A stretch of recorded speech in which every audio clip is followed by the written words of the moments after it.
विक्रम सिंह जी, मेरा सवाल आपसे यह है कि ये जो पूरा मामला जोधपुर का आपके सामने आया है, क्या इसमें आप पुलिस का फेल्योर, प्रशासन का फेल्योर नहीं देख रहे हैं? जब पहली बार आधी रात में वो झंडा लहराया गया, उसी समय स्थिति को क्यों नहीं काबू किया गया? अगले दिन सुबह का इंतजार किया गया। जो कर्फ्यू दोपहर में 1 बजे लगाया गया, वो सुबह से ही क्यों नहीं लगा दिया गया था? क्या है आप क्या कहेंगे इस पूरे मामले को देखकर? शोभना जी, आपने अपने प्रारंभिक संबोधन में स्पष्ट कर दिया था। आपने शोभना जी अपने प्रारंभिक संबोधन में ही कह दिया था कि 10 स्थानों पर 12 से ज्यादा दंगे होने के बाद पुलिस को और चाक चौबंद होना चाहिए था।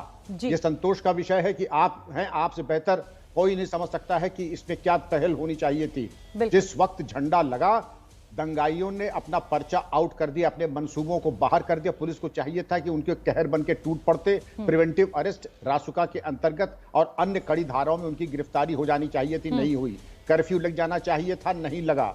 इसके अलावा जो पुलिस के ऊपर आक्रमण हुए, आगजनी हुई, गाड़ियों के ऊपर तोड़फोड़ हुई, अब तक कोई माकूल गिरफ्तारी नहीं हुई। और आपने इंटरनेट और बाकी चीजों पे तो प्रतिबंध लगा दिया, व्हाट्सएप और सोशल मीडिया पे। अगर यही पहले चेत जाते, जैसा आपने फरमाया, तो ये कम से कम दुर्दिन राजस्थान को नहीं देखना पड़ता और हमारी बदनामी पूरे विश्व में नहीं होती।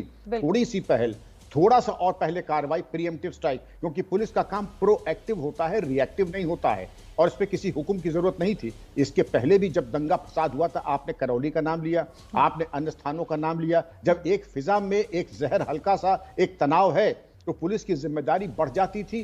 प्रिवेंटिव अरेस्ट, छतों के ऊपर ड्यूटी और ड्रोन के माध्यम से जो टेक्नोलॉजी हमारे पास है, आपसे बेहतर कौन जानता है, ड्रोन टेक्नोलॉजी से हम सर्वे कर लेते कहां भीड़ इकट्ठा हो रही, गलियों में कहां पे क्या हो रहा है। इंटेलिजेंस को और चाक चौबंद करके एडवांस इंटेलिजेंस ले लेते, एक्शनेबल इंटेलिजेंस। हमें क्या लगता है शोभना जी, कुछ हमें हाथ में था नहीं हमारे, और हमने फिर रिएक्ट किया। और बाद में जब हमारी फोर्स पिटने लगी, गलत है और हमारे ऊपर। लेकिन ये भी जो जहां तक है कि पुलिस ने प्रतिशोध की भावना से कोई काम नहीं किया, वरना मैंने ये भी देखा है, हमारा एक कर्मी जब घायल हो जाता है तो हम अपना आपा खो देते हैं और फिर डिसप्रपोर्शनेट फोर्स का इस्तेमाल करते हैं। कम से कम राजस्थान पुलिस ने डिसप्रपोर्शनेट फोर्स का इस्तेमाल नहीं किया। लेकिन मेरा परामर्श होगा, इस धैर्य को कमजोरी न समझे कोई।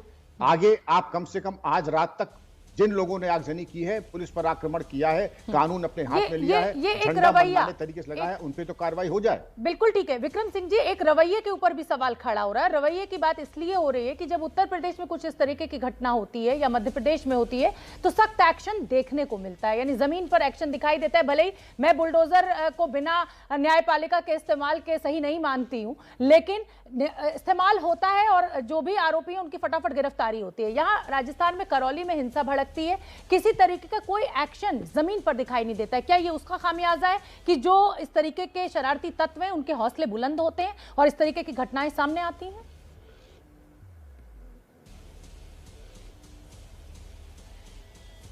क्यों नहीं Shobhana ji, you sow a wind and reap a whirlwind. मैं कभी भी नहीं चाहूंगा आपकी तरह कि कोई गैर कानूनी काम करे, न मैंने किया है। तंगाई बड़ा समझदार होता है, आपका तेवर और चेहरा पढ़ करके कार्रवाई करता है। वो देख ले कि ये तो नाना जी की तरह है, इनसे कुछ होगा नहीं, तो छाती पे चढ़ के दंगा करेंगे। और यही मालूम पड़ जाए कि वो मुंह तोड़ जवाब दिया जाएगा, 7 पुरुष याद करेगा, हर आदमी जो है कानून और संविधान और तिरंगा हाथ में लेके चलने लगेगा शोभना जी। और मैंने वो भी दिन देखा, पुलिस का काम सेवा समिति का नहीं है, कानून का पालन अक्षरशः कराना बिना किसी प्रतिशोध की भावना से, और ये पहले हो जाना चाहिए था। बिल्कुल ठीक है। मौलाना अली कादरी साहब मेरे साथ जुड़े हुए हैं, मुस्लिम धर्मगुरु हैं।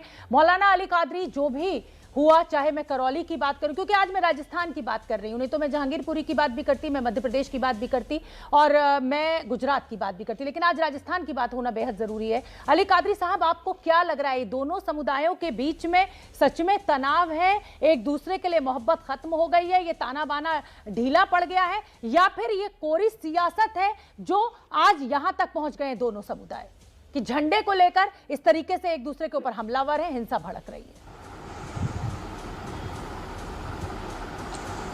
शोभना जी, सबसे पहले मेरे तमाम भारतवासियों को ईद की मुबारकबाद पेश करता हूं और बिलखुसूस संगीत रागी साहब को ईद की मुबारकबाद है मेरी तरफ से। देखिए मैडम, अभी आपने खुद ये कहा कि जो है उस मूर्ति पर किसी किस्म का कोई भी परचम नहीं लहरा रहा था। वहां पर पहले भगवा झंडा लहराया गया, फिर उसके बाद में वहां पर एक चांद तारे का झंडा लहराया गया। वहां से इस गड़बड़ की उन्वान छिड़ा और जो है इब्तदा हुई। तो मैं तो ये समझता हूँ मैडम कि जहां कहीं भी आजकल जो दंगा फसाद हो रहा है, मेरी अपनी नजर में इसमें न आम हिंदू न आम मुसलमान दोनों भी इन्वॉल्व नहीं है, ये टोटली राजनीति है। और रहा सवाल कि हमारे अपने देश के प्रधानमंत्री, हमारे अपने गृह मंत्री इंक्लूडिंग योगी जी जो मॉडल पेश कर रहे हैं, लेकिन बीजेपी की निचली सतह के जितने लीडर्स हैं वो मॉडल को फॉलो नहीं कर रहे हैं। उनको भी चाहिए कि मोदी जी को, अमित शाह जी को, योगी जी को फॉलो करें और सारे समुदाय के लोगों को साथ लेकर चलने की कोशिश करें।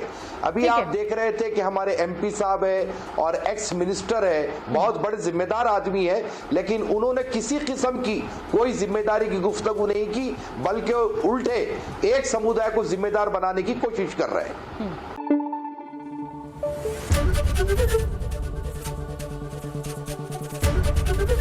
एबीपी न्यूज आपको रखे आगे।